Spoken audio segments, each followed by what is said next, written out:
Well, it's a choice no one wants to make, deciding whether you need to put your loved one in a nursing home, but sometimes it can't be avoided. WTOC Investigates has found over half of nursing homes in Chatham and Bryan County are rated below average or much below average by the Centers for Medicare and Medicaid Services. Our Shay Schrader joins us now live in the studio with some shocking details. Yes, Mike, Don, I found that nursing homes in the Savannah area are often cited for a litany of violations, one of the most common being patient neglect.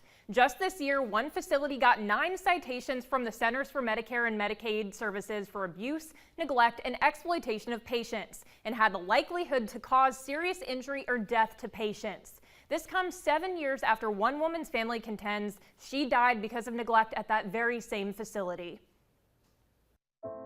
My mom was very loving, caring, supportive woman. That was just her, you know. Did she get to meet your babies? She actually passed when Lyrica, the 9-year-old, the little girl, was just born. She looks so much like her. She resembles her to me. Everyone says that knows my mom, says that she looks so much like my mom. But Sarah Bizard never got to see her granddaughter grow up.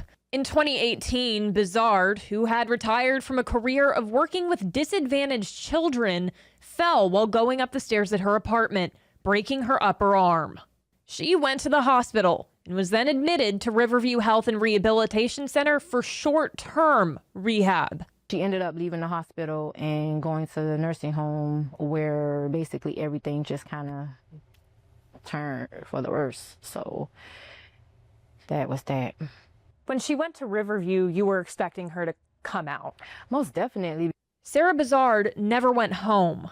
A lawsuit filed by Sarah's daughter Latifah contends she died due to the negligence of Riverview employees. Sarah ended up back at the hospital during her stay at Riverview with severe sepsis, a urinary tract infection, severe dehydration, and a sacral decubitus ulcer, commonly known as a bed sore. The wound was bad. It was bad at this point. It was black and it had an awful smell from it, and she was just crying like she was in so much pain. Bed sores, like these, are a painful injury caused by prolonged pressure on the skin. They're hard to look at, but Brian Kraft, a Savannah attorney specializing in nursing home abuse, says he sees photos of them way too often. What are the most common things that you see? We see a lot of avoidable pressure ulcers, pressure sores, on the backside and on the heels of people who are not turned or repositioned in the beds. So the pressure sores can ultimately lead to death.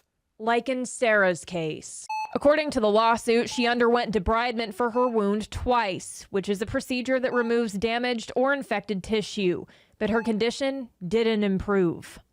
She died less than 4 months after she was admitted to Riverview to rehab a broken arm. When you got the call, how did you feel? I was furious because it was a lot on me because I was already like overwhelmed, stressed out with everything. I was caring for my daughter. My daughter had a trach. My daughter had a G-tube, so it was just like everything that I was already dealing with my daughter.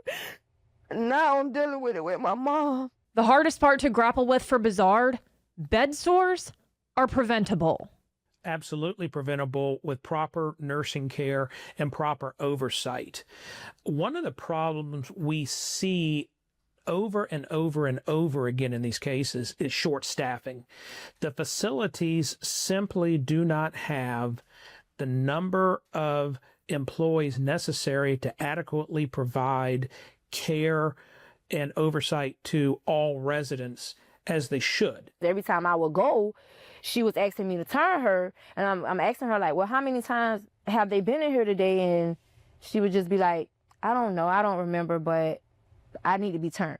According to the Agency for Healthcare and Research Quality, around 60,000 patients die as the direct result of bed sores each year, and more than 17,000 lawsuits each year are related to them. Riverview settled the lawsuit with Bizarre. You got something.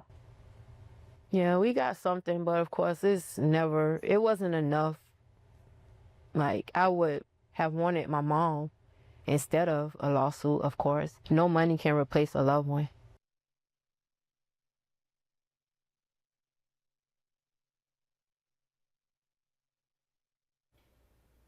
If you're considering putting your loved one in a nursing home, there are several things that Kraft says you should do before deciding. Number one is to tour the facility unannounced so you can see what it's really like inside. That's going to give you the best look at how the facility operates. You should also head to the Center for Medicare and Medicaid website and use the Care Compare function. There you can see how many stars a facility has and check to see whether they have a history of violations. And Shay, the attorney, mentioned that lack of staffing is really a big factor in when it comes down to neglected nursing homes. Yeah, Mike, he said it's something that they see again and again in cases with bed sores, patient falls, all things of that nature. So right now we're working on a follow-up story to look at what staffing in Georgia nursing homes look like and the role that corporate ownership does play in that. That's going to be right here on The News at 6 a week from today. Shay Schrader, WTOC Investigates.